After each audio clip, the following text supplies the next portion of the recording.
You know what day it is? Kevin Costner Day. Fellow Mount Whitney High School alumnus, Kevin Costner, Visalia, California. He only went through for a year. I think it was his sophomore year. But I learned, I think, way back in high school that to be an alumnus of a school, you only have to attend. You don't actually have to graduate. So I actually had a teacher who also taught Kevin Costner, about 20 or 30 years before me, probably a good 30 years before me, to be honest, probably sometime in the 1980s. But he made that movie Draft Day, which probably is already getting up to 10 years old. That probably came out, I think, in 2013, 2014, somewhere around there. And we're already in 2022. So that's going to be coming up on its 10-year birthday. It obviously documents a fictitious but wild draft day. And who knows, maybe today will be a wild draft day for the 49ers, or there'll be a lot of nothing for the 49ers because they don't have a pick until number 61. But Matt Barrows and I, for The Athletic, did execute our final 49ers mock draft, and I'll pull it up on the screen for you right here and copy the link for that Athletic article into the chat section. There you go. Go ahead and check it out. And I'm not going to divulge every single pick that we made, but I'll tell you about one funny coincidence. And I don't think that it's a coincidence. I think that great minds think alike. But no, I think that we just understand how the 49ers work, who they might like. We've done some research. We've done some reporting.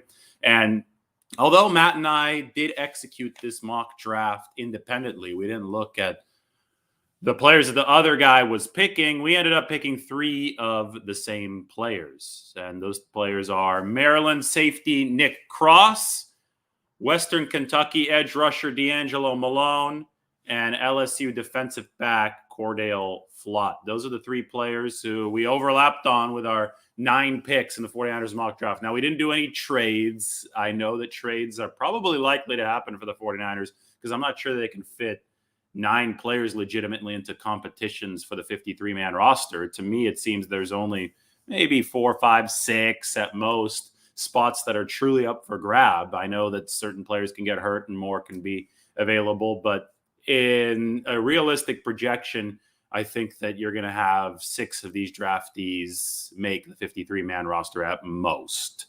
So you have 9 picks.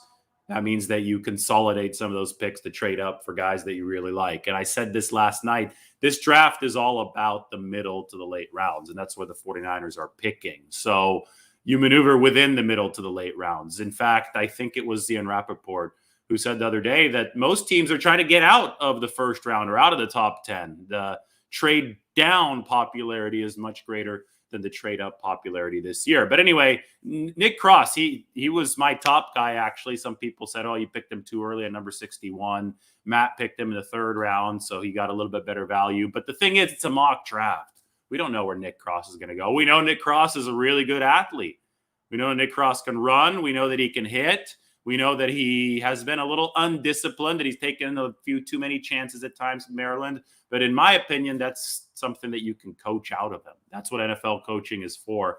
And he's a ball hawk, right? I mean, this is a guy who preyed on the football, 6 interceptions in college, and the 49ers need that on the back end. So I think Nick Cross is a versatile player because the athleticism is off the charts, because he's not afraid to hit people. And I think the 49ers defensive backfield could use that.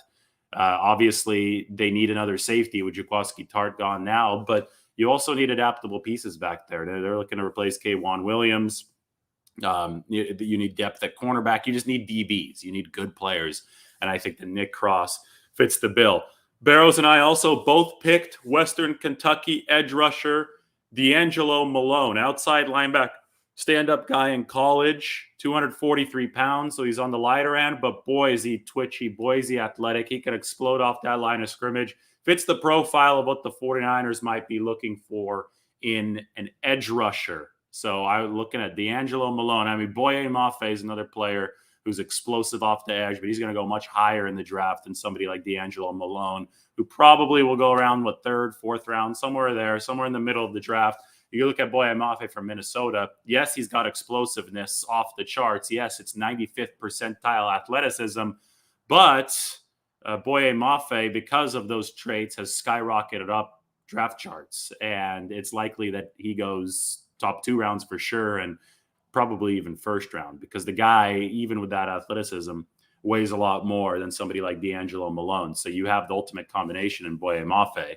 I just don't think that that's something that the 49ers can pick with number 61, but we'll see what happens moving forward. And then you have LSU defensive back Cordale Flott. Cordale Flott, this is a guy that's going to go a little bit later in the draft. We're thinking 5th round, maybe 6th round. Still needs to add some bulk, still needs to add some weight, but he's got really twitchy hips. He can flip those hips quickly, and you like that when you're scouting players looking for guys who are going to be good in man coverage. So Cordale Flott, I think, as a cornerback in college, might project as a good nickel for the 49ers moving forward. But again, they're looking for adaptability between inside and outside. So Cordale Flott might project as something, but he's going to be a developmental project because he still is a little bit light, but he's not afraid to hit. He's not afraid to dish out contact that slot cornerback position needs to do, playing a little bit closer to the line of scrimmage.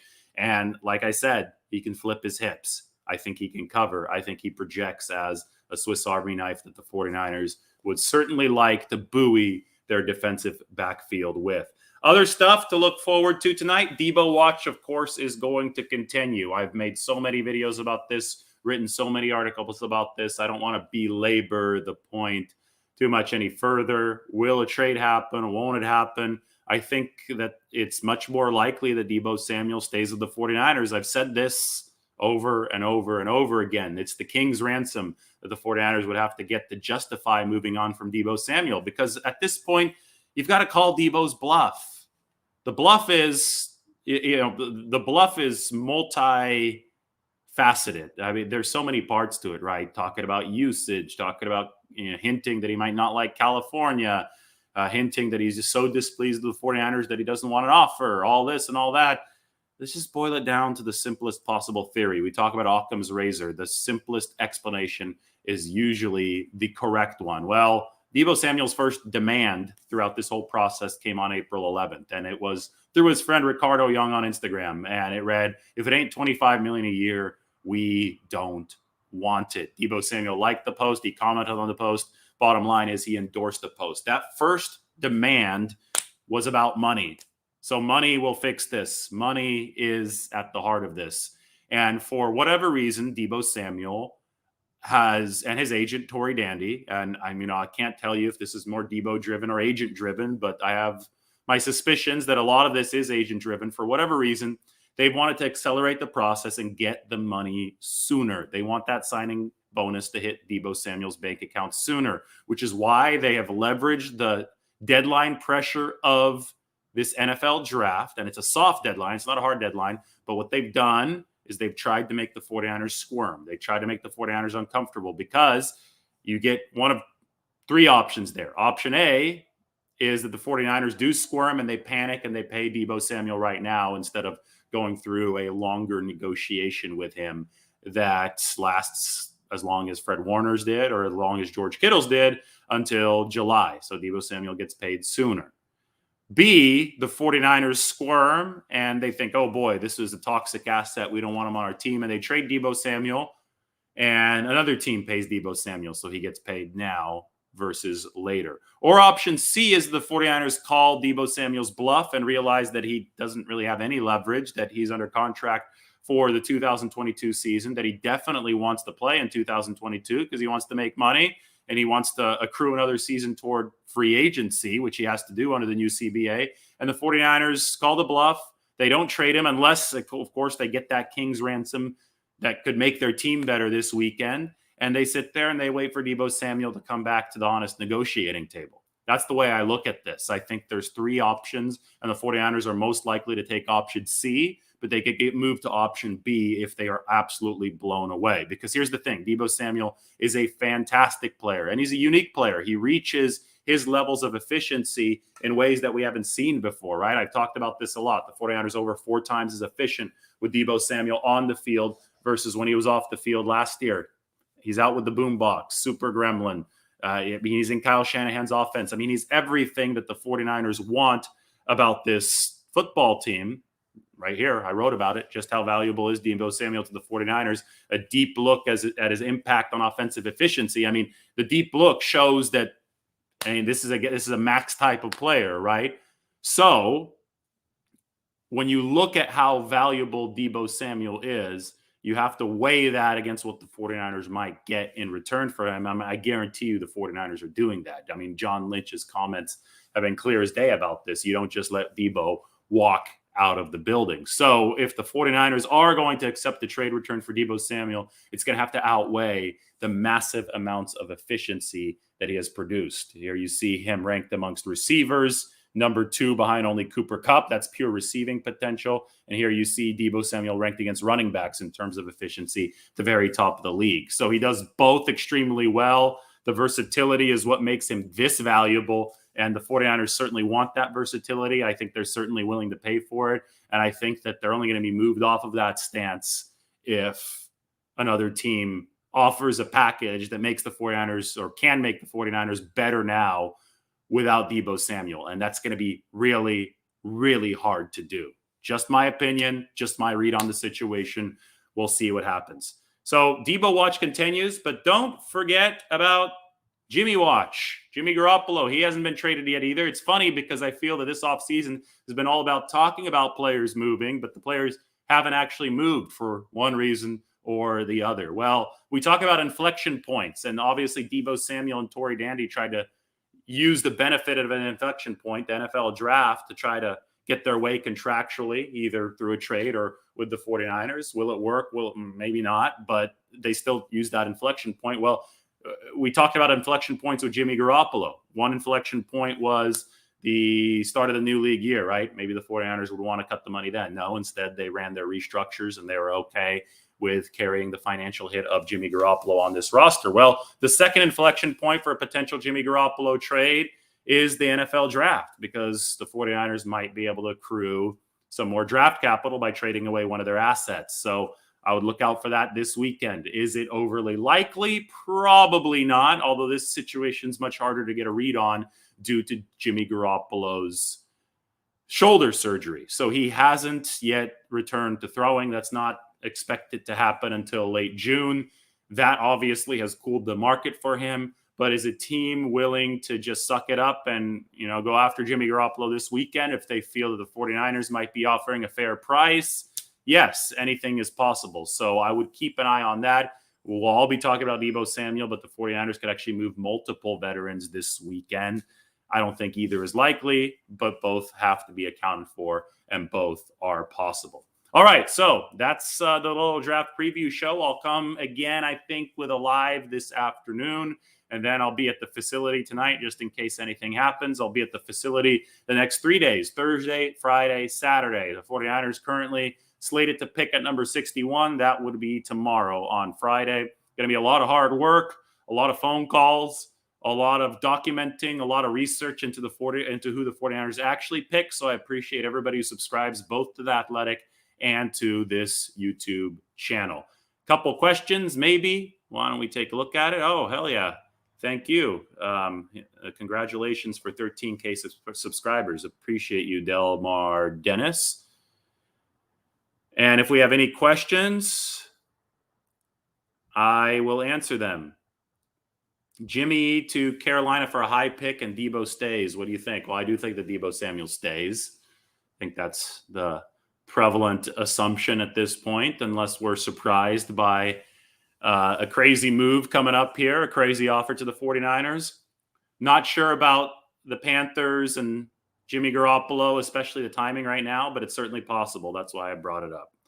All right, good stuff, guys. If there are any, and here, if the Panthers are looking at drafting a quarterback, then they might be interested in trading for a veteran. At least that's the logic. I think, we talk about inflection points with Jimmy Garoppolo, talked about new league year, talk about draft, training camp's going to be another one. And then the final deadline, really, that's going to put the 49ers backs to a wall as far as the finances of this go, is when the 53-man roster cut down. If Garoppolo's still on the team, then if he makes the 53-man roster, his $25 million becomes guaranteed for the 2022 season as a vested veteran. So up until then, the 49ers have flexibility because this money's not guaranteed. It's paragraph 5 base salary.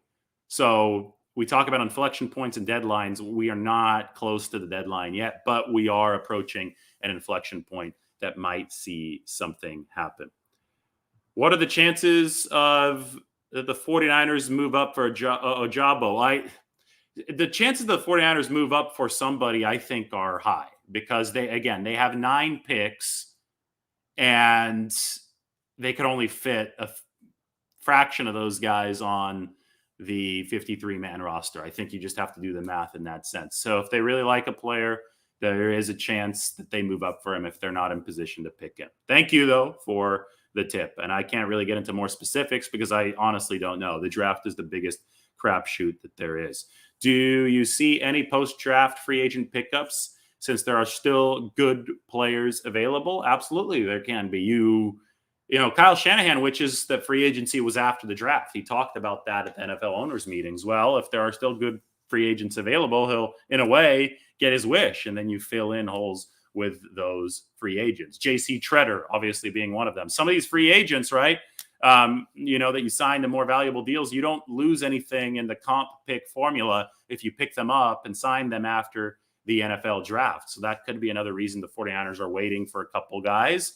They also want to see, exactly what they have out of the draft class, exactly how much they're going to have to pay the draft class before they run restructures, because the 49ers only have $750,000 in cap space right now. But it makes no sense to run the restructures until you know exactly how many players you're going to need to be signing. For example, a 9-player draft class as it stands right now for the 49ers would cost $7.7 million against the cap. But if they do some trading, like Robert Harris, the previous commenter, just insinuated that they're asked that they might do, well, then that bill might go down, right? Or it might go a little bit up because you might trade for a more valuable pick. These picks are slotted for money. Number 1 is worth more than number 2, and then it goes down. It's a downward escalator throughout the draft. So when the draft is over, we'll find out what the final bill is. And I'm about to tweet about that because $750,000 is not a lot of salary cap space. But once the 49ers find out what the final bill is, then they'll know how to financially maneuver their way forward. And then maybe they could sign some